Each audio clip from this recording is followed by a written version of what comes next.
My name's Justin Clune. I'm here today with Will Sloan. And you're listening to the Important Cinema Club. And are you ready to cry? Whoa. Oh, yeah. Not laugh. Which you usually do listening to this podcast. No, because today we're going to be talking about comedians who also did dramatic roles. You know, enough of that silliness, enough of stepping on a banana peel and having a ladder fall on you. Yep. It's time to elevate your craft. It's time to do serious art.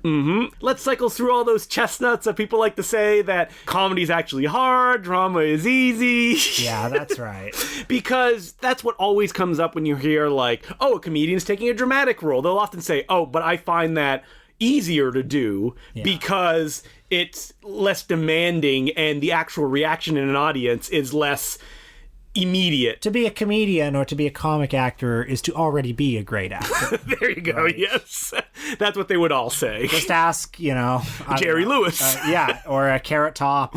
Or Carrot Top? What is a dramatic Carrot Top film? I don't know, I was just trying to think of comedians and he was the first that came to mind. He's the first comedian you think when you think of comedians? Yeah, because he's funny. He's got a carrot head. And he does props. He has a big trunk that he pulls stuff out of. And he's really buff. He's worked out a lot. Not back in the day and chairman of the board, his true dramatic role. I'm sure we probably came up with this topic thinking about Adam Sandler in Uncut Gems, because this is a particularly extreme example. And I feel like over the last few months, there's been a lot of Sandler discourse.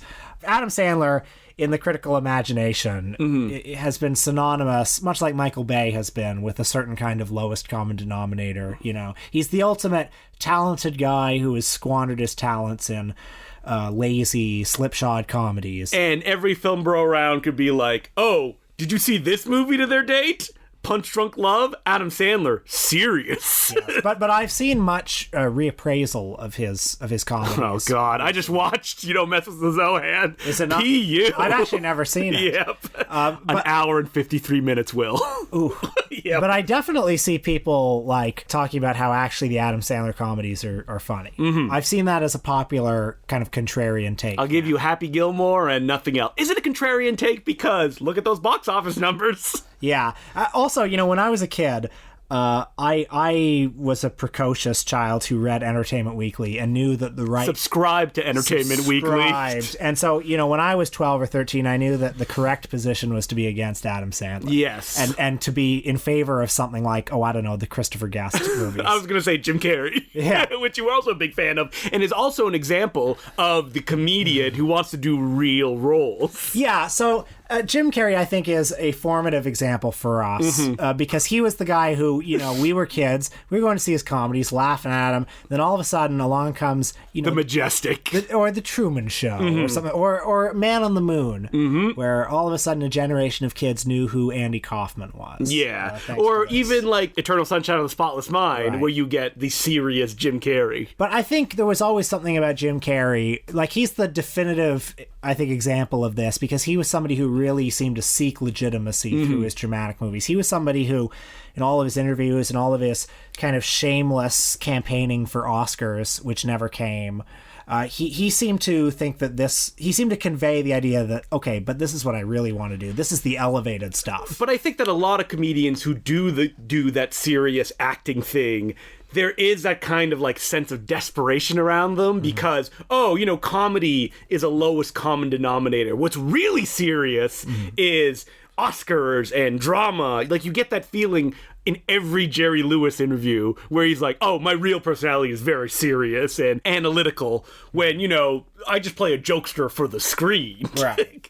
And it's kind of sad because, comedy, if you're really good at it, just be happy with it. Well, something I realized this week as we were watching some examples, I actually didn't realize it this week. I've always thought it. Yes. But I'm just going to manufacture some drama for the sake of this podcast. Something I realized this week was that when comedians do dramatic roles, it's often not so far from their comedic persona. I agree with you. It's a mild torquing acting of it. Sometimes you may see them in a slightly more sinister or damaged light, because in many, as I always said when I was on the vaudeville circuit, comedy and tragedy are two sides of the same coin. And so Happy Gilmore, obviously not that far from Punch Drunk Love. Sandy Wexler, not too far from Howard Ratner. Yep, that's right. And with Jim Carrey, I guess The Mask, not too far from Truman. I don't know. I'm losing track. You're losing it, yeah. I mean... Or Jerry Lewis. Perfect example. That's right. The Nutty Professor, not far from Jerry Langford. I would argue Jim Carrey is kind of out of that only because his dramatic persona is almost like erasing all of the animation that we associate with him. So the weight of his performance can be the kind of emptiness that we expect from him. Sometimes he overcompensates in his dramatic performances, I find. Like say, number 23? Number 23. Yeah.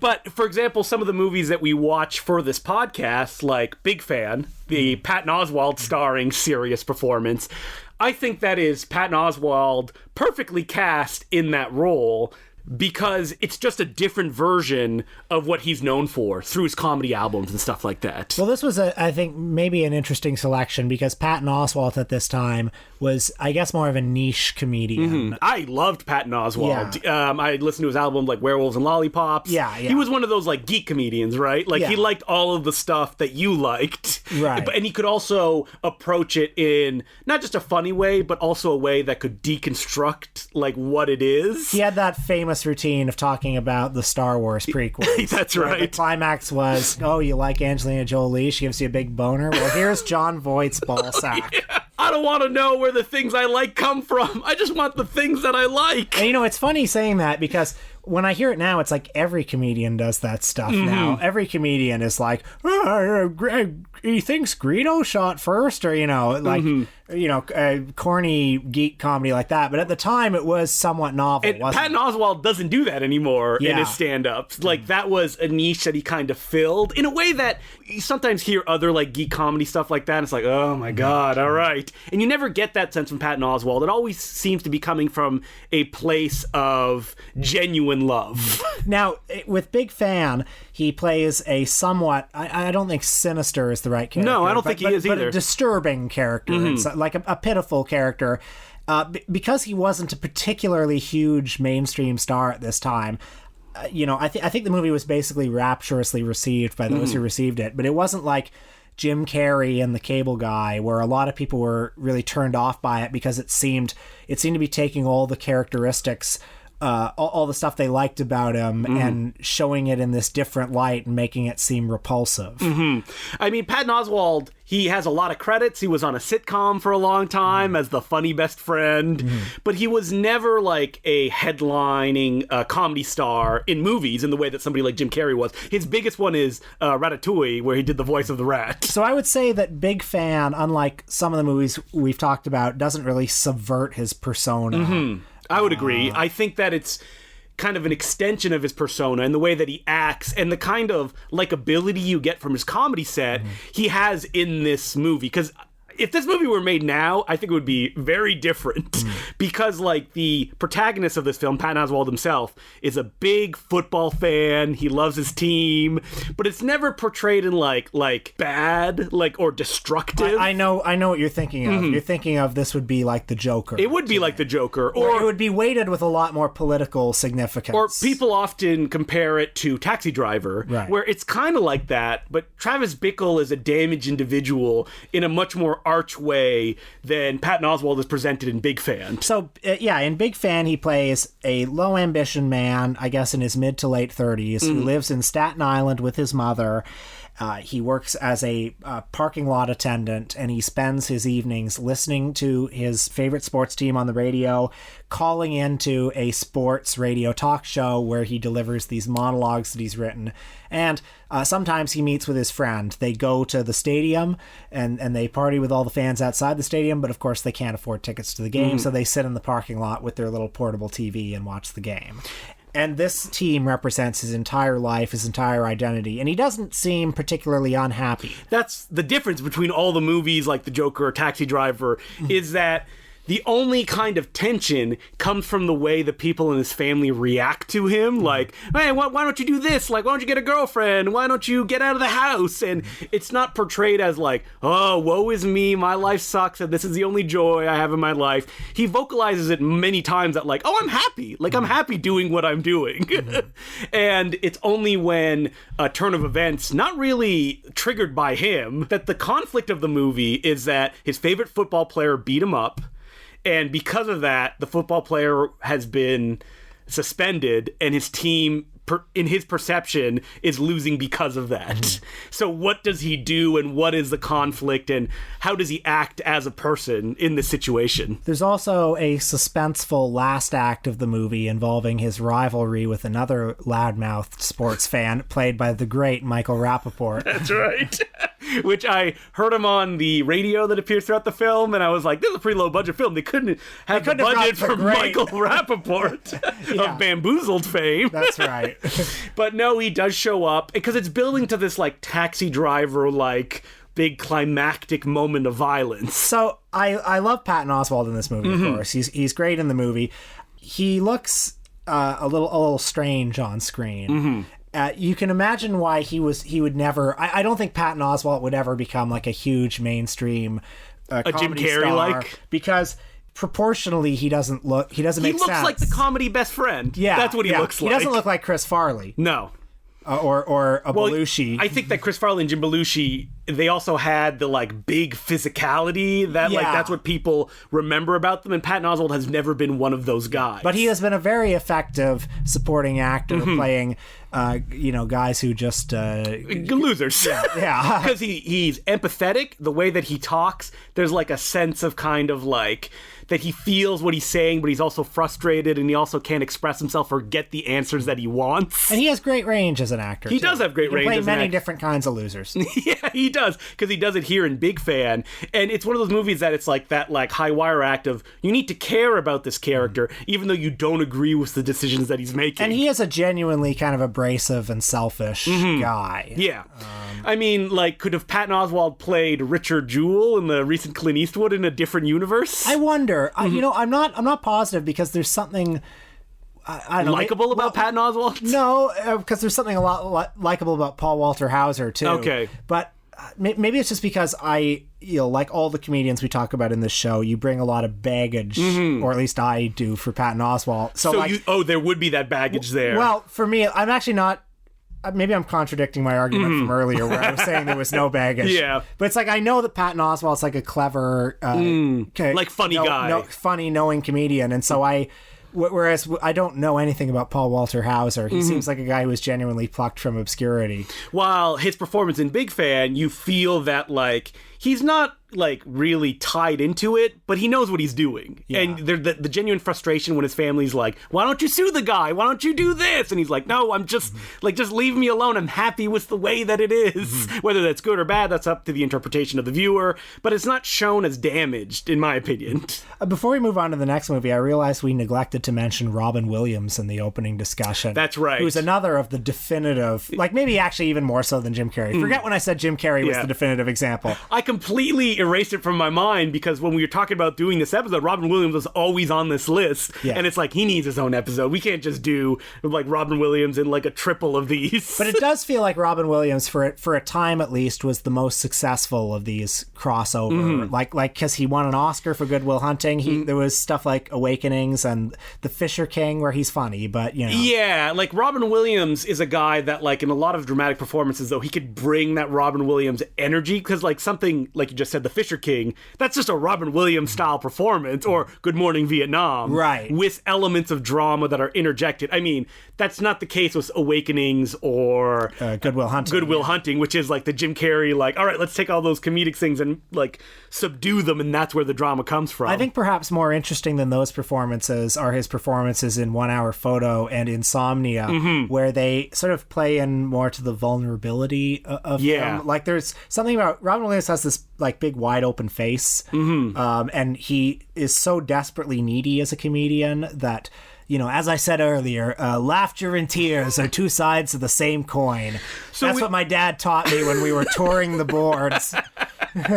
So we mentioned the baggage you bring to a comedian, and we watched Blue Collar, which has Richard Pryor in the center of it. And what's interesting about our discussion about him is I don't think you have that much Richard Pryor baggage, and I don't either. I'm actually, I would consider myself a fan of Richard Pryor. I went through a Richard Pryor phase. So you're for like a hot minute earlier. So See No Evil, Hear No Evil, Silver Streak, Moving. Not so much the comedy movies, but I got kind of into his stand-up for a while, and some of his concert movies. And there's a scene early in Blue Collar, which is set at a auto plant, and it's about three workers: Richard Pryor, Harvey Keitel, and Yaphet Kotto, and the troubles with the powerful union. Yeah, they decide to rob the union. Yeah. That is like the central hook of the movie. And essentially, you realize that the union is this scheme to keep the people pitted against each other. Yeah, so don't form unions, guys. That's clearly what the movie's about. Paul Schrader even makes it clear in the final freeze frame. He's like, it's not about that unions are bad. It's literally the corporations that are keeping things like unions under their foot. This has often been called a Marxist film, which I think Schrader himself disagrees with. But whatever.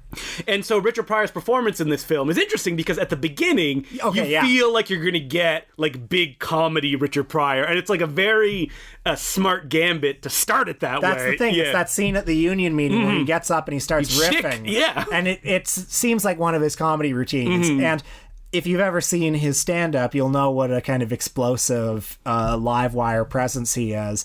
He always, in his stand-up, seems kind of on the edge of sanity. And he brings a lot of that, I think, to this movie. And what's interesting about the plot is that as it goes along, Richard Pryor, as a presence, it keeps stamping down on that explosive kind of live wire energy till a big kind of final monologue between him and Harvey Keitel, when you almost get a sense that he's been broken in a way, and he's had to accept the reality of the world that they live in now, and so you're not going to get that big funny Richard Pryor anymore. And I think that's beautiful casting and a beautiful performance from Richard Pryor to play on those levels. Pryor's also another one of those comedians, again, where the sadness always seems just very beneath the surface.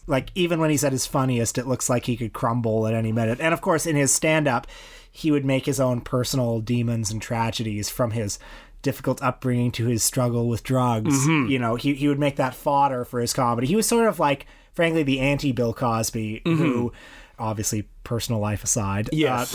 Bill Cosby was almost like this Teflon who was telling these friendly jokes about his family and being a dad and stuff. Whereas Richard Pryor is this kind of open wound on stage. And in Blue Collar, you get that perfectly. And you also get it in a movie that I only realized today he had co-starred in, I completely forgotten, Lady Sings the Blues, which was a big performance for him as well. Yeah. I mean, Richard Pryor jumped around a lot as a comedian and a dramatic actor, but I think he's mostly remembered for his comedies these days. Yeah. There also seems to be something in his career where he eventually stopped taking risks. And I mean, I think pretty much anything he did after, I want to say any movie he made after 1980 is just bad. Definitely. Increasingly mercenary comedies. I feel like he probably felt the intense competition from Eddie Murphy at that time. Right. I think Eddie Murphy has said as much. That he kind of wanted to shut him down too. Because at that time, you could only have one black man in entertainment. I think that he says that, Eddie Murphy says it recently in that comedians getting... That's it. Yeah, with Jerry Seinfeld. Yeah. So the third movie that we watched was Ordinary People. And this was a last minute edition. I'm like, what are we going to do? Ordinary People. We were interested in doing something with a woman, first of all. And also something that wasn't just an obvious choice, like Good Morning Vietnam. And I had never seen Ordinary People. I had never seen Ordinary People either. And I'm not very familiar with Mary Tyler Moore as a comedian either. So neither am I. I think she's obviously best known for two TV shows. Yeah, the Dick Van Dyke Show. And the Mary Tyler Moore Show. I don't know. I don't think she was ever a stand-up. Maybe she was. Who knows? Yeah. I should have looked that up before. I did watch an episode of the Mary Tyler Moore Show just to get her comedic chops. I have never once seen the Mary Tyler Moore Show, but I have seen, a fair number of episodes of the Dick Van Dyke Show. In what context did you watch that?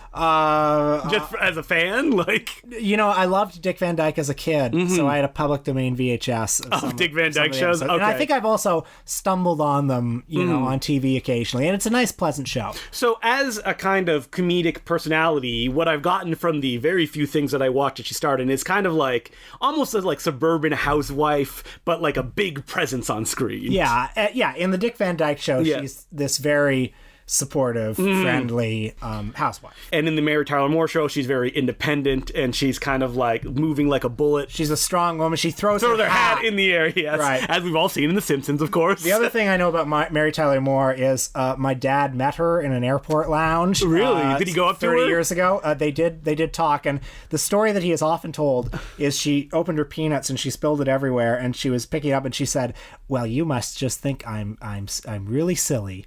And my dad said that he was speechless at that moment because he couldn't believe that Mary Tyler Moore was apologizing to him for something. Doing comedy. And your dad has probably equipped this story at so many dinner parties. I did hear this story semi-regularly growing up. I thought it was neat. You know? Yeah, that's a good story. Yeah. It's like, even the clowns are humans too, Will. So yeah, Ordinary People was a movie for which she was Oscar nominated. It was indeed the Best Picture winner that year. And it's mostly known in this day and age as the movie that beat Raging Bull as Best Picture. So, as film bros, Yep. or at least me as a film bro, I've always, I guess, filed this movie away in my head as being, oh yeah, that's mediocre Oscar shit. They robbed Marty. That's right. Robert Redford, some actor who became a hack director making, Lions for Lambs. Oh, that's right. Quiz show, man. Quiz show, the other one. So I went into this movie finally, and I gotta say, it's really good. It's really good. And that just goes to show you how you can't let the Oscars infect any part of your thinking. Yeah. Because- So, like, the Oscars got it right that year, Well- but it's the opposite effect on you. Well, here's the thing. I don't actually think the movie's better than Raging Bull necessarily. Maybe you do. Raging Bull- But I also think putting them together, The thing about Raging Bull is that, like, it's such a, like, film bro movie, like you said. Like, it's got, like, angry men doing angry men thing, and it's also got the crazy, stylish boxing scenes. Oh, so good. And Ordinary People doesn't have that stuff. In fact, it's, like, so restrained in its direction. It's Bergman-esque. Yeah, exactly. And actually watching it, I thought this is so much more like serious than most Best Picture winners. I mean, put it up against, I don't know. I haven't seen Spotlight. Green Book.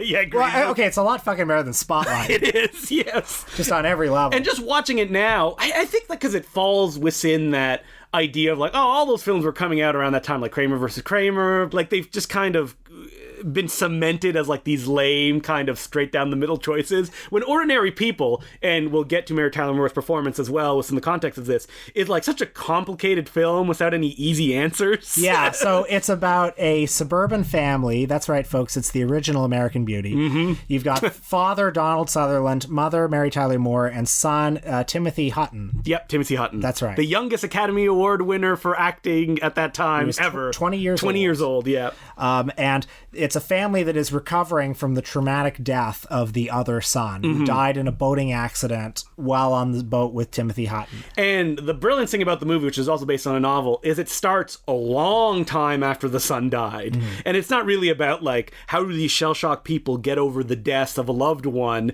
In the moment, it's more like, how do you keep surviving with that knowledge and the kind of guilt of that loved one once all the family and friends have kind of stopped caring, and it's mostly turned into more of an annoyance, like, why don't they just get over it, like it's past already? Yeah, and what happens when as a family you just have never been equipped, never been trained to communicate any emotions beyond this is fine. So Mary Tyler Moore in this film is the mom, and the mom that she's playing is such a tough act because she needs to be cold and distant, but you don't want her to be the villain either in the picture. And I think that she strikes a perfect balance as not seeming like a craven kind of like, why don't you just get better? And you're like, oh, I hate her so much. That's when right. you're like she even says it herself, that she vocalizes like, I'm not that kind of person. Like, I can't say these things and get close in that way. That's not how I operate. And you feel the intense weight that she's under as somebody who is, as the homemaker, as the the social outward face of the family. Yeah, she has to represent the family. She has to be the person putting a good face on everything. Like, at one point she's speaking to her mother and she's like, oh yeah, Timothy Hutton, he's seeing a psychiatrist again, and she's like, what, again?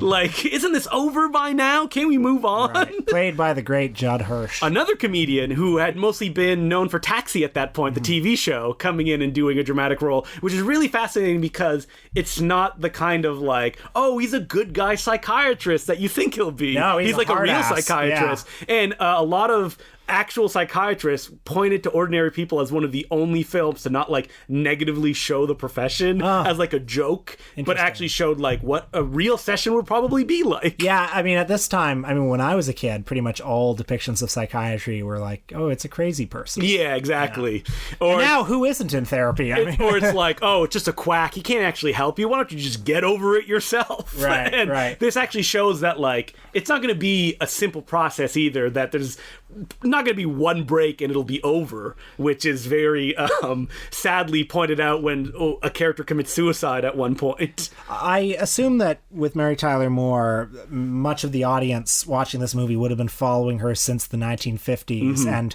her presence here would have been weighted with a lot of significance, and it would have been perhaps shocking, maybe even upsetting in some way for people to watch her in this. Especially that she is, in the context that people would know her, like the sitcom family unit. Yeah. Like, that's where Mary Tyler Moore, like, made her bread and butter in, like, the Dick Van Dyke Show. And I get the sense that she probably wasn't taken especially seriously as an actress before this. I mean, any more than Dick Van Dyke was taken seriously as an actor. That's right. Yeah. But, like, the acting that she does in this movie is so subtle and so difficult, and also, especially at the end, so moving when, like, choices are made. Yeah. That it's, a shame that she wasn't able to kind of propel this into, like, actual, like, dramatic work in movies like Ordinary People. Like, if you look at her filmography, she kept acting, but, like, in the Lincoln TV movie and stuff like that. Did she play Mary Todd? Yeah, she did play Mary Todd, of course. But, like, you do have a performance here, and it's not the one that often gets talked about in the movie. I think that, like, Timothy Hutton has, like, the showy part. Judd Hirsch as well, because he's kind of, like, the calming figure. And you also have Donald Sutherland doing his Donald Sutherland thing. Yeah, he's great. He's great in the movie. Yeah. And for anybody who's like, American Beauty, I would recommend watching this film. Yeah, because unlike American Beauty, there are no kind of cheap shots. It's not really about the suburbs as an institution or an awful thing. And I just need to make this realization to keep going. No, the movie's about, like, life is really complicated and things change. And it's like the Annette Bening character in American Beauty is a horrible, like, caricature compared to... she's a joke. Yeah, compared to... the empathetic, difficult Mary Tyler Moore character. But I think that someone that wasn't her, they could have played it easily as a villain. Yeah. Like, even with the material that she had. Yeah. But, just the choices that she makes. And she never goes for any laughs either. Like, out of all the actors we've talked about in this episode, in Big Game, Patton Oswalt, Richard Pryor, there's laughs in them, but they never, like... It's never like Good Morning Vietnam, where they get to be mostly funny, and then, it also gets serious when a bomb goes off. Right. These are like purely dramatic performances across the board. So, what did we learn?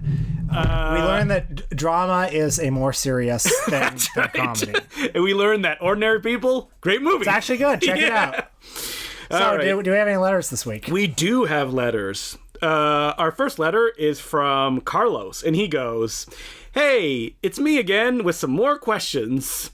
Thank you. Yeah, thanks. Welcome in. Can I make you a seat? I have a blanket here if you want to stay over. Listen, you were not invited, so I'd like you to leave, please.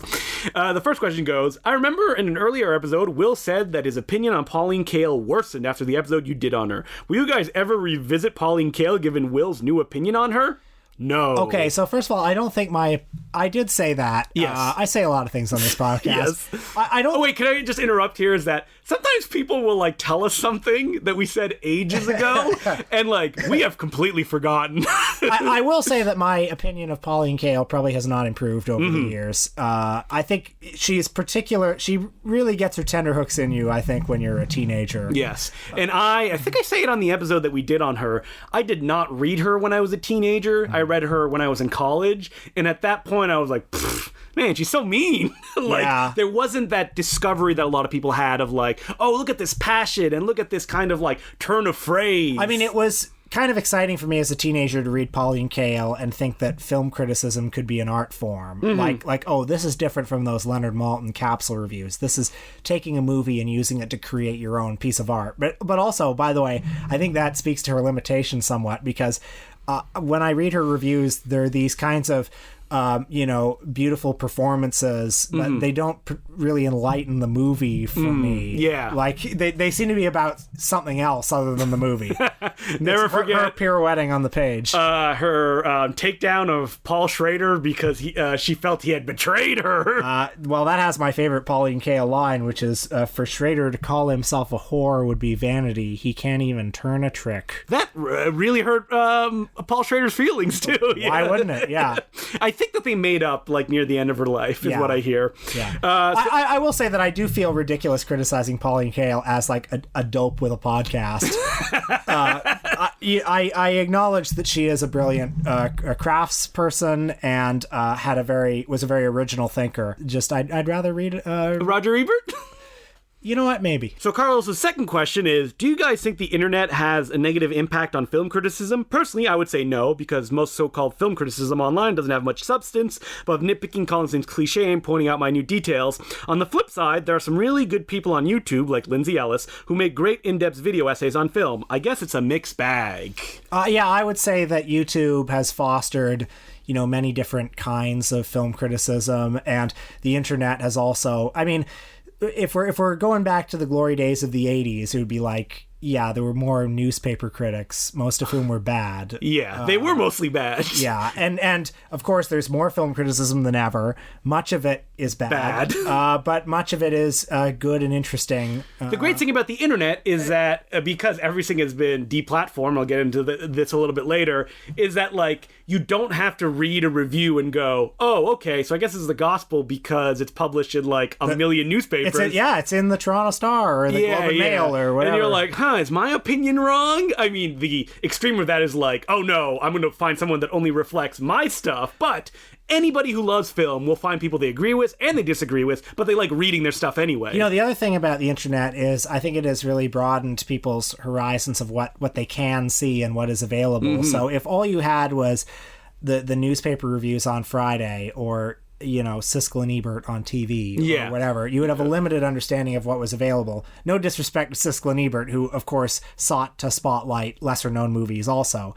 But with the internet, you have the Important Cinema Club, who can introduce you to people like Andy Milligan. Yeah, exactly. Yeah, you know what? Definitively, the internet has been good because we emerged from it. I would only say that the negative thing about the internet is just look at the current local Toronto Star as an example. Well, that is sad that the Toronto Star ended its movies section. I think Peter Howell got a buyout, and now they're running like Chicago, just Associated Press kind of reviews, which is worth nothing in my opinion. Well, if you're gonna just run American wire copy, why even have a movies section? Yeah, nobody cares. I think that the good thing about the internet or the newspapers, like someone like Pauline Kael, is that people like to go see one person's opinion of things, because then if you know that person, you've read a lot of their likes and dislikes, you can get like a well-formulated idea of why they approach this thing in that way. And I also think people, even if they don't think they do, people understand that. I think in the 90s, for example, when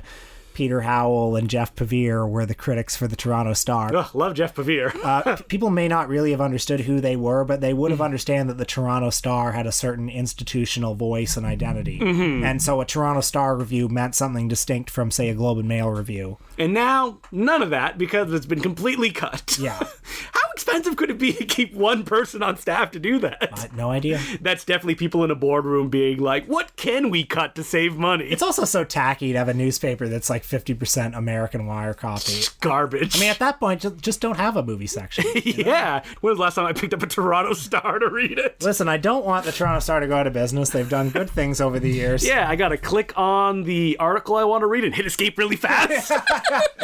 Yeah, so the paywall doesn't come up. I believe the Toronto Star, or maybe it was the Globe and Mail, I did subscribe to their web content, and I had to call to unsubscribe. They wouldn't let me unsubscribe by the internet. That's humiliating. Torturous, yeah. Man, when Rob Ford was mayor, that's when I was at my peak of reading Toronto newspapers. Yeah, so was I. Yeah. What's new on the classic blogs like Torontoist.com? Yeah. All right, so on our Patreon this week, we're talking about a topic that's been much requested, Leslie Nielsen. Because this episode is about comedians who went dramatic, so we decided, let's do a dramatist who became a comedian. Yeah, that was my thinking. Wink. So we watched his 1998 classic, Wrongfully Accused. Yep. Did we like it? Did we love it? Does it hold up for an old Will and Justin? Well, you're going to have to pay $5 a month to get on our patreon.com/theimportantcinemaclub to find out. Next week, Will, what are we doing? We are talking about Stanley Kramer. That's right, folks. We are looking at the issues. One of the great auteurs of Hollywood, right? Just the spruce goose of filmmakers. Big and heavy, and he gets a couple of centimeters off the ground, and then he goes right back down. So we're going to watch, I guess, Judgment at Nuremberg. Mm-hmm. Maybe I'll watch The Defiant Ones. It's 95 minutes. Yep, but we got to watch. I'll tell you what we're watching. We're watching what happens when a big-time drama director decides to make a comedy. He makes the biggest comedy in the world. It's a mad, mad, mad, mad world. Yeah! Wait, why isn't that playing at the Cinema Dome in Toronto? Yeah. That's what... It's probably because nobody who's still alive likes it. It plays in LA all the time. Because it was one of the few Cinerama movies. Yeah, and I don't think that... Has the Lightbox, they do the 70mm presentation every holiday season. Have they ever played It's a Mad? They must have at some point. I don't think they've ever played It's a Mad, Mad, Let's mad, bring mad it back. World. All right, I'm favorite excited. Comedians. Because Will on Letterboxd gave it 1.5 stars. But you loved it when you were a kid. Yeah, so as I look back at that Letterboxd review, which I wrote like 3 years ago, I realized that there may have been some fervor of apostasy there. Because I did love this movie as a kid. Because it was 3 hours of, people falling over paint cans and getting their heads hit. In 70mm. Yeah, all your favorite stars like Jimmy Durante. Mickey Rooney. Buddy Hackett. The Three Stooges for one shot. Jerry Lewis as well for one shot. That's right. Lots to enjoy. I'm excited to dive in. I have never seen it past the first 30 minutes. Wow. Because I think... it takes a long time to rev up. Yeah, it does. And then even then, like the Spruce Goose, it only gets a couple of feet off the ground. I've probably seen the Simpson parody enough time to fill 3 It's a Mad, Mad, Mad World. Yeah. So yeah, I'm looking forward to that. Stanley Kramer. And until then, my name's Justin Glue. I'm Will Sloan. Thanks for listening. Just want to remind people that the Blu-rays for Local Legend and Thundering Mantis from Gold Ninja Video are still available at goldninjavideo.com. If you like commentaries, making ofs, bonus features, secret features, liner notes, then you should really pick these releases up. Especially one like Local Legend, where I worked with the writer-director of the film, Matt Farley, to craft new special features. So again, you could pick those up at goldninjavideo.com. I'd also like to thank some of our new Patreon subscribers, like Primrose Path, Jackson Mello, Alex, Cole Smith, Party with Pizzy, Buddy Cattell, and Marcus Rose.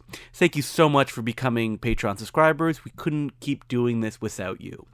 And finally, I'd just like to say, please, if you haven't yet, go to Apple Podcasts and write us a review. We really appreciate it. It helps other people find the podcast, and it's so valuable to get the word out there. And if you've already done that, share us on Twitter or on Facebook or on Instagram or whatever is your favorite social media platform. Just scream it out in the streets. And now, back to the podcast. Kirk Douglas died. Yes, he did. Kirk fucking Douglas! And the minute he died, I was, of course, searching Natalie Wood and trying to find, okay, so is it true? Is it true? Is it true? Is the Natalie Wood family going to say? Are they going to say? They did not. They have not said, which, you know what that means? Kirk Douglas innocent. You think that's what it means? Well, so, I think, you know what else is really funny? Is a couple days after Kirk Douglas died. I mean, that's not very funny, but I understand. Okay, that's not funny. Yeah. But Michael Douglas then said, one of my dad's last words to me was to say that he was endorsing Michael Bloomberg. No! He actually said that. What? Those are some shitty last words to go out on. Yeah. But, you remember the good times. And When he broke the blacklist. Yes. When he made all those great films like Paths of Glory and Diamonds with Dan Aykroyd. And what else was he in? The Bad and the Beautiful. I love The Bad and the Beautiful. What's another funny Ace in the example? Hole. Oh, Ace in Billy the Hole. Wilder, yeah. Holy shit, Ace in the Hole is fucking great. I mean, Kirk Douglas is such a larger-than-life figure. The true Charlton Heston. What a chin on that guy. Yeah, just an incredible chin cleft. He when he's on the screen, you can't look at anything else but that chin. Mm-hmm. And in Paths of Glory, he's full of righteous anger. And, off screen... terrible man, it sounds like. Well, did he murder Gene Spangler? That's just speculation. Probably, yes. Maybe he did. He probably... Well, I don't know. Yeah. I don't know anything about the Natalie Wood thing. I don't know how true it is. Maybe it's true. I mean, you just go look at, Kirk Douglas stuff. There's a lot of bad stuff. He lived to 103 years old. Yeah, that's crazy. You know what? You remember when they would wheel him out at award ceremonies? Oh, I felt so bad for him. He had to do, speeches and stuff like that. Leave the man be. He already had a stroke, too. Mm-hmm, so he was already a pretty old 104. Wait, so his last dying words were, "I want to support Michael Bloomberg"? According to his son, Michael Douglas. Well, that's dementia. That's you're facing the void. Like Satan is reaching his claw out for you, and you're just spouting words you heard for the first time that day because you're so afraid.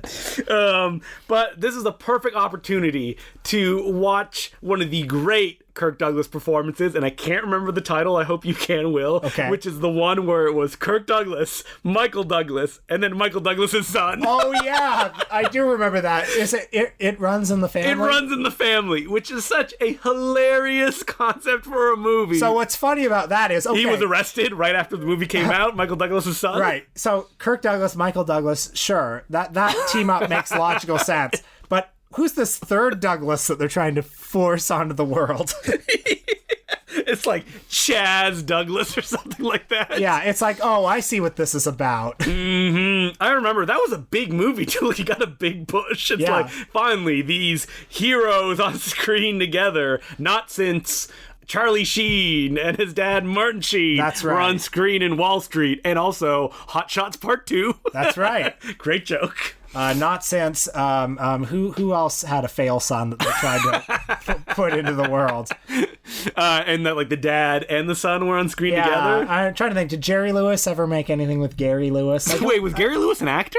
Well, he was a pop star. Oh, what? Yeah, you never heard of Gary Lewis and the Playboys? I've never heard of that. They had a couple of hits in the mid '60s. Oh, okay. Yeah. But he was the Chet Hayes of his day. I mean, has Tom Hanks ever acted? Was Colin Hanks? He must have. Maybe, but I don't maybe think not, though. I don't think he's ever acted with Chet Hayes. Wow. There's not enough, I feel, really great failed children of actors these days. Not it felt like from 2000 to 2010 was just it was ripe for that. You got your Chet Hayeses, you had your Will Smith's children. Oh, Jaden, yeah. Yeah, Jaden. Well, Jaden looked like he was going to be pretty big for a couple of Karate Kid. Yeah, that was. But then After Earth, man, tanked it for him. Are there any others actors who had sons who or daughters that acted with them? Not any. I know there are, but I'm just not thinking of them. Right now. Me too. I'm just my mind is taken up by It Runs in the Family. Well, they're all in that boat. And they're it's like, who wouldn't want to see that? Well, there's Ice Cube's son who looks exactly like Ice Cube. He's good though. He is good. Yeah, so it's not technically a fail son. Yeah. I was just trying to think of examples. But I do feel that kind of dislike in the pit of my stomach when it's someone's child on screen, and that happens in India all the time. All the big stars are all children of Indian acting royalty. Well, I assume that every star right now is somebody's kid. Or somebody's some studio executive or what have you. There's no joy when I hear oh, this person is this person's brother or sister. It's oh, okay. Guess the world's pretty small. You couldn't get anybody else. All right, so let's go to Bay Street Video because I saw It Runs in the Family in their bargain discount bin. They're giving it away. They're not giving it away. Okay. You got to pay that $2 to grab it, and we're gonna listen to the commentary track.